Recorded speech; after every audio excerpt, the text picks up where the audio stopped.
And Trevor Halpern is the CEO of Halpern Residential at eXp Realty. And he is an expert, Becky Lynn. I was telling you about him a little bit before the show. When it Yes. comes to, buying and selling home sales, he knows all the ins and outs of it. And I saw something he brought up with the other day. He was talking about how high gas prices and grocery prices are affecting buyers. And Trevor joins us right now. Trevor, how we've talked a lot on our shows here at KTAR about how high gas prices and grocery prices are affecting everyday Americans. But if you're looking to buy a house right now, how do those high prices factor in? Yeah, the huge factor. I mean, really, everyone is being squeezed from every side right now. So if you were saving for a down payment and everything you buy, dinner, groceries, gas, if everything is more expensive, it makes it harder to save. It makes it harder to budget in to create the budget space for a mortgage payment. Typically, the mortgage is a little bit higher than rent. So if you're moving from renting to these are all considerations that must come into play. Are buyers looking for anything different in this type of an economy than a booming or a thriving market? I mean, do their priorities shift? Well, what you see with buyers right now is more caution, right? There's no impetus pushing them to do this right now. And in certain markets, there is impetus. This market, people are very cautious. Cancellations once you're under contract are high. The expectation of a buyer is to get a good deal. The expectation of a buyer is to make sure that the home is sound. They're asking for a lot of things during the inspection. They're asking for the seller to contribute some money towards their closing costs so they can offset their high interest rate. So buyer expectations are very high right now. Trevor, right in hand with that. And Trevor Halpern, CEO of Halpern Residential at eXp Realty, is our guest right now, talking about kind of what the home sales market looks like, buying and selling. So hand in hand with what Becky Lynn just brought up too, if I'm a buyer right now and I know that those high gas prices are really putting a pinch in my budget, am I looking at a house that might be within walking distance of where I was at, and maybe looking for something that doesn't have the 30 or 60-minute commute as well? Does it close your range on where you might look at moving as well? Yeah, it absolutely does. People are more conscientious of the price of gas, how much time they're in their car. Really that trend started with COVID. Being used to working from home, people now want to be very close to home or have a flex schedule. A lot of businesses have flex schedules. So, you go into the office 2 or 3 days a week, you're home for the rest. And so the gas, how many cars you have, how much that gas is costing is absolutely factoring into people's decisions on where they live. Phoenix, not very walkable. So we don't have too many great walkable neighborhoods. But the idea of how much money you're spending on gas and how much time you're spending in the car is something that is absolutely increasing on the demand list. What does the story look like on the flip side for sellers? I mean, we're a lot of people trying to unload a home right now. They may be wanting to move out of state. So if buyers are uber cautious right now, what about the sellers?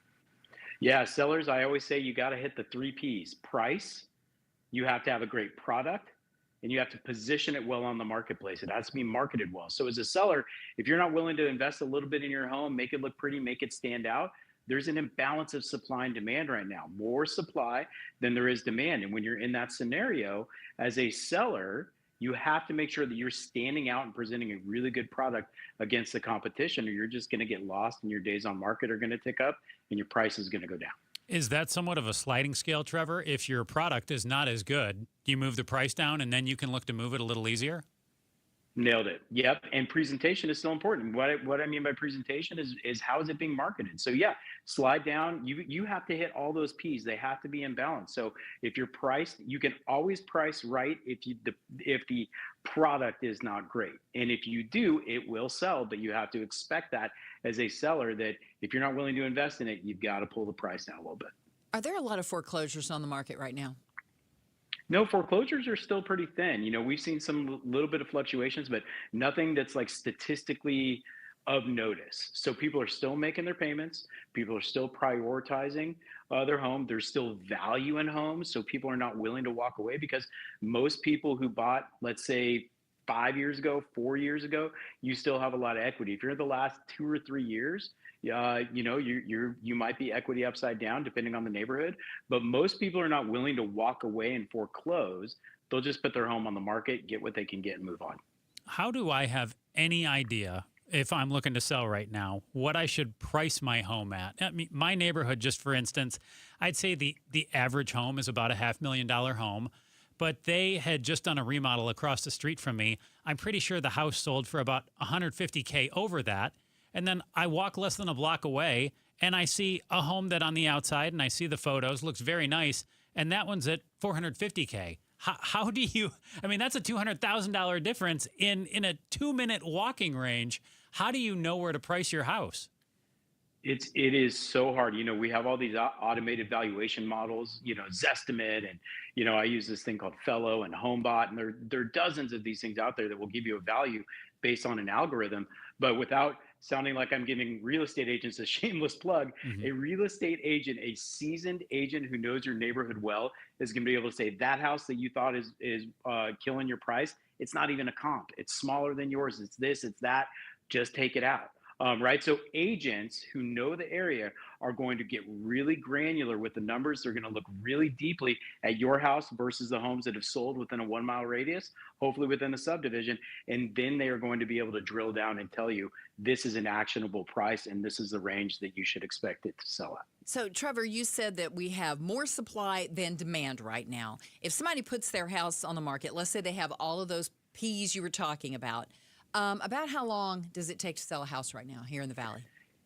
It is all over the place. The blended rate, I think it's somewhere, I would have to look. I think it's about 70 days, but I just saw a neighborhood that was 50. I had a listing that was on the market for 104 because it was such a specialized home. So it is all over the place. It is determined by really price range. That's one of them that affects it.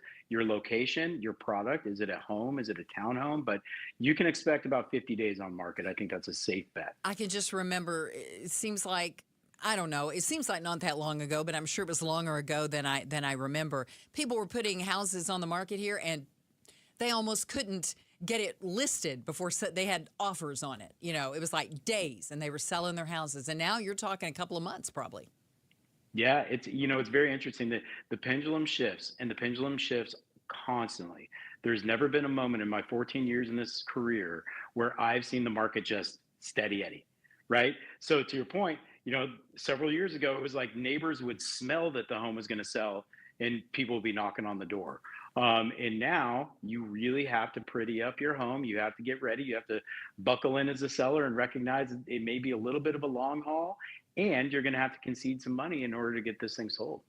We're talking with Trevor Halpern, CEO of Halpern Residential at eXp Realty right now. So you mentioned just a minute ago comps, Trevor. So if I'm looking to comp my home, obviously like the perfect comp is that home matches mine. It's very close by, but obviously there's a sliding scale there to some degree too. So what does that look like? What is a good comp in my neighborhood for, let's say I've got a 4-bedroom and 2-bathroom home? How am I looking to comp? Because I mean, some people have solar, some people have a pool, some don't. How do you take that sliding scale into account? What do you do? Yeah, the comps is a little bit of an art and science, but the science side for me is I look within a 1 mile radius. I'm plus or minus 20% on the square footage.